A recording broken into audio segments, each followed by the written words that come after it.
రాజశేఖర రెడ్డి గారి గురించి నేను చెప్పడం మొదలెడితే అన్ని కథలు మీరు అందరూ వినేసి ఉంటారు. రాజశేఖర రెడ్డి గారి గురించి నిత్యం మననం చేసుకునేటువంటి వ్యక్తుల్లో నేను ఒకడిని. ఎందుకంటే చాలామందికి దొరకని అవకాశం రాజశేఖర రెడ్డి గారితో అత్యంత సన్నిహితంగా మెలిగేటువంటి అవకాశం నాకు దొరికింది. అంటే రామచంద్రరావు గారు దొరికించారు. డాక్టర్ కేవీపీ రామచంద్రరావు గారు ప్రధానంగా రాజశేఖర రెడ్డి గారు ఎక్కడికి వెళ్ళినా, ఏ మీటింగ్లో వెళ్ళినా పక్కన నేను ఉండేలా ఈయన చూసేవారు. 1983లో ఆయన మొట్టమొదటిసారి పిసిసి ప్రెసిడెంట్ అయినప్పటి నుంచి 2009 సెప్టెంబర్ 2 నాడు ఆయన మరణించే వరకు దాదాపుగా ఆయనతోటే కలిసి ప్రయాణం చేయటంలో రామచంద్రరావు గారు ఎంత థిక్గా ఉన్నారో సుమారుగా అంత దగ్గరగా నన్ను కూడా అక్కడ పెట్టారు. నిజంగా చెప్తున్నా, ఆయన చనిపోయే వరకు నాకు తెలియదు ఇంత గొప్ప వ్యక్తితో నేను కలిసి తిరుగుతున్నానని. ఎందుకంటే ముఖ్యమంత్రులు అవుతుంటారు, ప్రధానమంత్రులు అవుతుంటారు, ఎంపీలు అవుతారు, ఎమ్మెల్యేలు అవుతారు, స్నేహంగా ఉన్నవాళ్ళు చాలామంది ఉంటారు. కానీ రాజశేఖర రెడ్డి గారు నేనంటే అభిమానించేటువంటి ఒక నాయకుడని అనుకున్నాను. కానీ ఆయన చనిపోయిన తర్వాత తెలిసింది నాకు, ఈయన మామూలు మనిషి కాదు. ఇప్పటి వరకు మన రాష్ట్రంలో ఎవ్వరికి దొక్కని ఒక గౌరవం మీరు మర్చిపోయి ఉంటారు. హైదరాబాదులో వినాయక నిమజ్జనం అని జరుగుతుంది. అది యావత్ భారతదేశంలో ఒక పెద్ద ఈవెంట్. హైదరాబాద్లో జరిగినట్టుగా సౌత్ ఇండియాలో ఎక్కడ జరగదు. నార్త్లో కూడా ఎక్కడైనా మహారాష్ట్రలో 1-2 చోట్ల జరుగుతుందేమో. రాజశేఖర రెడ్డి గారు చనిపోయిన 3వ రోజునే ఆ వినాయక నిమజ్జనం సరిగ్గా సెక్రటేరియట్ ఎదురుకుండా హుస్సేన్ సాగర్లో జరుగుతుంది. ఆ రోజు మొత్తం అన్ని ఆఫీసులు మూసేస్తారు, స్కూల్స్ మూసేస్తారు. పోలీసులకైతే ఆవేళ ఉన్నంత పని సంవత్సరంలో ఎప్పుడూ ఉండదు. చాలా అసలు ఊరంతా డ్రామా, డప్పులు, డ్యాన్సులు భయంకరంగా ఉంటుంది.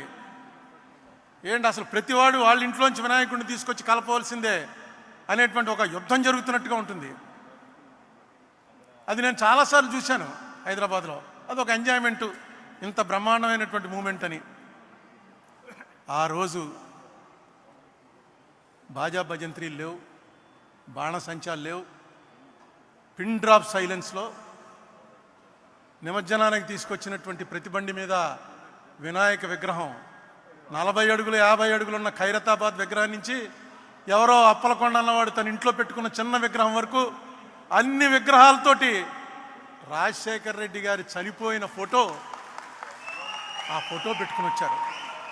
బహుశా ఈ గౌరవం ఎవరికి దక్కదు. ఎందుకంటే అది ఎవరో పెట్టించి ఫోటోలు పంచిపెట్టింది కాదు. పేపర్లో పడ్డవి కట్ చేసుకుని అక్కడ అంటించుకుని తీసుకొచ్చి ఒక మనిషిని దేవుడి దగ్గర అలా పెట్టుకుని ఆయన చనిపోయినటువంటి ఈ సందర్భంలో మనం ఆయనకి నివాళులు అర్పిస్తూ ప్రతి సంవత్సరం జరిపే వినాయక చవితిలా కాకుండా ఈసారి వినాయక చవితిని రాజశేఖర రెడ్డికి ఇద్దాం అని ప్రజల్లో వాళ్ళంతటా వాళ్ళకి రావటం, ఇది ఒక పార్టీ పిలుపు కాదు, లేకపోతే ఆర్గనైజర్స్ పిలుపు కాదు. ఇది బహుశా ఎక్కడా జరుగుండదు. ఆ సంఘటన చూడగానే అనుకున్నాను నేను, రాజశేఖర రెడ్డి అన్నవాడు ఒక మనిషిగా కాదు, దేవుళ్ళో కలిసిపోయాడు. దేవుళ్ళో కలిసిపోవటం అంటే మనం అందరినీ అనుకుంటాం చనిపోయిన వాళ్ళంతా దేవుళ్ళో కలిసిపోతారని.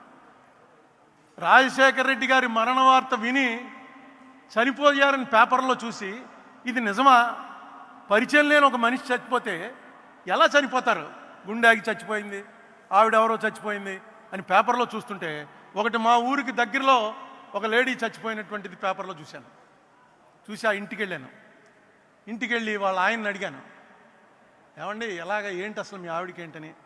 అంటే ఆవిడకి ఏదో కొంత ప్రాబ్లం ఉందండి, కానీ రాజశేఖర రెడ్డి గారు చనిపోయిన తర్వాత ఆవిడ భరించలేకపోయింది. ఏంటి రాజశేఖర రెడ్డి గారు మాకు క్లోజేగా, ఏంటి అంత భరించలేకపోయింది, ఏం జరిగింది, ఎందుకు ఆవిడ చనిపోవాల్సి వచ్చింది అంటే ఆయన చెప్పాడు, ఆయన కొడుకున్నాడు అక్కడ 4 ఏళ్ల వాడు. ఈ కుర్రవాడికి హార్ట్ తేడా వచ్చిందండి, మేము ఎఫర్ట్ చేయలేము, మేము తీసుకెళ్ళి అతనికి ఆపరేషన్ చేయడానికి. రాజశేఖర రెడ్డి గారు ఒక స్కీమ్ ఏదో పెట్టాడు, ఆయన మేము కలవలేదు కూడాను. పిల్లలకి ఎవరికైనా సరే ఈ తేడా వస్తే ఆ ఆపరేషన్కి అయ్యే ఖర్చు, అప్పటికి ఇంకా ఆరోగ్యశ్రీ రాలే, ఆ పిల్లవాడికి సంవత్సరం వయసు ఎంతో, ఆ అయ్యే ఖర్చు అంతా కూడా ప్రభుత్వం భరిస్తుందని డిక్లేర్ చేశారు. ఇది ఊహించలేదు మేము. చచ్చిపోయాడు అనుకున్నాం, ఎప్పుడు చచ్చిపోతాడో తెలియదని డాక్టర్లు చెప్పారు. గుండెలో తేడా ఉంది, ఎప్పుడు చచ్చిపోతాడో తెలీదు. ఆపరేషన్కి 4-5 లక్షలు ఖర్చు అవుతుంది, మీరు పెట్టుకోలేరు.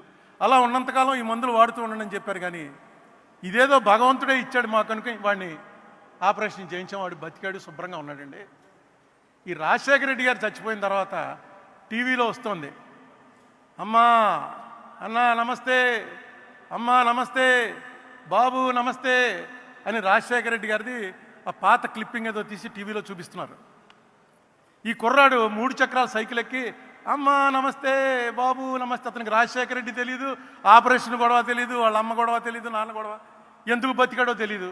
ఆ టీవీలో చూసింది సైకిల్ తొక్కుతూ రైమని సైకిల్ తొక్కుంటూను అమ్మా నమస్తే, నాన్న నమస్తే అని అంటుంటే చూసి ఏడ్చి ఏడ్చి బెంగ పెట్టుకుని మేము తీసుకెళ్ళామండి హాస్పిటల్కి. కానీ పని జరగలేదు, పోయింది. కొడుక్కి ప్రాణం పోసిన రాజశేఖర రెడ్డి ఇంత అర్ధాంతరంగా పోతాడని ఊహించలేదు. మేము కూడా అనుకోలేదు. బాధపడుతోంది, ఏడుస్తోంది, కానీ ప్రాణాల మీదకి వచ్చింది అది మేము అనుకోలే.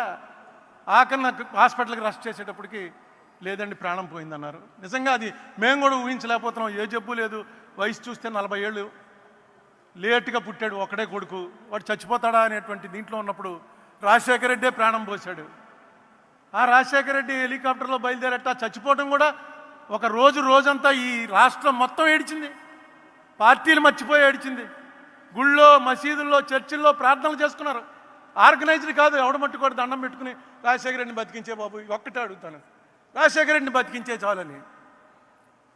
ఇలాంటి చావు బహుశా భగవంతుడు ఎవరికైతే నిర్దేశిస్తాడో అలాంటి వాళ్ళకే వస్తుంది. ఒక మనిషి వెళ్ళిపోతూ ఎంత ఇంపాక్ట్ పెట్టి వెళ్ళాడంటే మన మీద, ఎలాంటి ముద్ర కొట్టి వెళ్ళాడంటే మన మీద, బతికితే ఎలా బతకాలరా అనేటువంటి ఒక మెసేజ్ ఇచ్చాడు. అతను ఇందాక పళ్ళవరాజు గారు చెప్పినట్టు జీవితం అంతా అసమ్మతే, ఎవరుంటే వాళ్ళతో ఫైటింగే, ఎవరుంటే వాళ్ళతోటి దా కమాన్ ఛాలెంజ్ అని. అటువంటి మనిషి 2004లో ఆయన సీఎం అయ్యాక ఒక్క అసమ్మతి లేదు, ఎవ్వరూ ఆయన మీద నోరెత్తలేదు. కాంగ్రెస్ పార్టీలో అలా ముఖ్యమంత్రి ఉండటమే చాలా గ్రేట్. ఎలా ఉండగలిగాడరా అంటే ఒకే ఒకటి, ఎవరు వచ్చినా ఒక నవ్వు. ఆ నవ్వు ఎవరికి రాదు, అదిగో ఆ నవ్వు ఎవరికి రాదు. ఆ నవ్వు నవ్వడం, భుజం మీద కొట్టడం. రోజుకి ఎంతమందిని చూసేవాడో తెలియదు మనకి. పొద్దున్నే వచ్చిన జనాల్ని టెంట్లో, మిగతా మాలాంటి వాళ్ళందరినీ తలుపు దగ్గర ఇలా నిలబడేవాడు. తలుపు ఇలా తీయటం, బయట 50-60 మంది ఆయన్ని నమస్తే అండి, ఏయ్ నువ్వురా అన్నాం. లోపలికి కూర్చోడాలు ఏమీ లేవు. లోపల రాగానే ఏంటి అది కాదండి అంటే, అది కాదు, కాగితం తెచ్చావా, కాగితం తెస్తే కాగితమే అన్నాం. కాగితం తీసుకోవడం, ఆ కాగితం తీసుకున్నాడు ఆయన అంటే అయిపోయినట్టే, 90% పని అయిపోయినట్టు. ఒకవేళ అది అవ్వకూడని పని అయితే మొన్నటి పొద్దుటికి మనకు మెసేజ్ వచ్చేస్తుంది.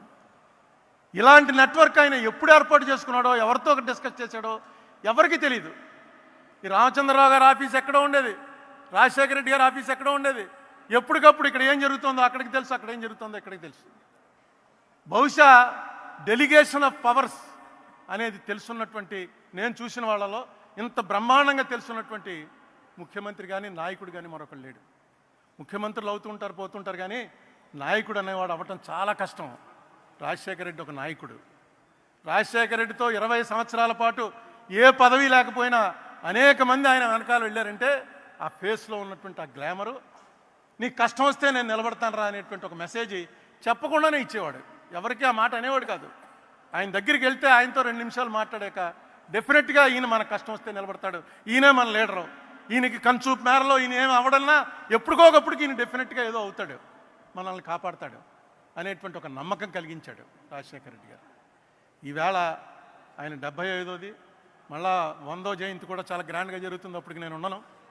ఈవేళ 100వ జయంతి అనుకుని కూడా వస్తున్నాను. ఇంకా ఎందుకంటే ఈ మనిషి జ్ఞాపకాలు నిలిచిపోయే జ్ఞాపకాలు, మరిచిపోయే జ్ఞాపకాలు కాదు. ఈ మనిషిని మీరు ఇష్టపడుతున్నది ఆయన మీకేదో సాయం చేశాడని కాదు, ఇలాంటి వాడు ఒకడు ఉండాలిరా అని.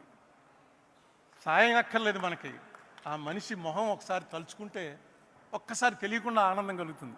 ఇదే పరిస్థితుల్లో రాజశేఖర రెడ్డి ఉంటే ఏం జరుగునరా అనుకుంటే ఖచ్చితంగా మంచే జరుగుతుంది అని మనకు నమ్మకం వస్తుంది. రాజశేఖర రెడ్డి గారికి నివాళులు అర్పిస్తూ రేవంత్ రెడ్డి గారు వచ్చారు. ముఖ్యమంత్రి ఒక మాట చెప్పకపోతే బాగుండదు. రేవంత్ రెడ్డి గారు, మీకు ఈవేళ ఒక మహర్దవకాశం లభించింది. ఆంధ్ర తెలంగాణ మధ్య శాశ్వతంగా ఒక అనుబంధాన్ని కల్పించేటువంటి అవకాశం మీకు లభించింది. ఈ మాట ఎందుకన్నానంటే ఇది కాంగ్రెస్ వాళ్ళే చేయగలరు. కాంగ్రెస్కు ఉన్నటువంటి జెనెటిక్గా కాంగ్రెస్ ముఖ్యమంత్రి అనగానే ఆయనే చేయగలడు ఈ పని. మన మధ్య ఆంధ్ర వాళ్ళకి ఏనాడు కూడా తెలంగాణ వారి మీద ఏ రకమైన కోపం లేదు, ఏ రకమైన ద్వేషం లేదు. అది మీకు తెలుసు. మీకు మా మీద కోపం వచ్చింది, దానికి ఒక కారణం ఉంది, అది మాకు తెలుసు. లేకపోతే పొన్నం ప్రభాకర్ నేను 5 ఏళ్ళు మాట్లాడుకోలే. 5 ఏళ్ళు రోజు ఇద్దరం ఎంపీలం బాగా క్లోజు. అలా మోహన్ చూసుకుని పక్క పోతూ రుద్రరాజు తండ్రి చచ్చిపోయిన రోజున మళ్ళీ వస్తే ఏం పొన్నం అంటే ఏం అరుణ అన్నాడు. ఏంటంటే కారణం రాజకీయ కారణాలు. ఈ కారణాలన్నింటినీ కూడా ఒక్కసారి దాని మీద దృష్టి పెడితే రేవంత్ రెడ్డి గారు ఖచ్చితంగా వీటిని సెటిల్ చేయొచ్చు. ఆంధ్ర తెలంగాణ ఓన్లీ టెక్నికల్గా 2 రాష్ట్రాలు తప్ప ప్రజలు మాత్రం ఒకటే అనే మెసేజ్ ఇవ్వగలరు. దీనికి ఏం చేయాలో అది అడ్మినిస్ట్రేటివ్గా ముఖ్యమంత్రుల మధ్య మీరు ఏం చేస్తారో అది ఎలాగా చేస్తారు. ఇక్కడ రాజశేఖర రెడ్డి కూతురు కూడా ఉంది, ఆ సంగతి మర్చిపోవద్దు. రాజశేఖర రెడ్డి కూతురు రిప్రజెంట్ చేస్తూ ఏమి చేస్తే ఇక్కడ వాళ్ళకి బాగుంటుందో, ఏది మీకు నష్టం లేకుండా కష్టం కలగకుండా ఆంధ్ర ప్రజలకి ఉపయోగకరంగా ఉంటుందో ఆ ఆలోచన మీకు ఆల్రెడీ స్టార్ట్ అయింది. దాన్ని ఇంకొంచెం పెంచండి. రామచంద్రరావు కేవీపీ లాంటి వాళ్ళు ఎలాగా ఉన్నారు మీకు హైదరాబాద్లోనే ఉంటున్నాడు ఆయన. మీకు ఎప్పుడు కావాలంటే అప్పుడు సహాయపడతారు.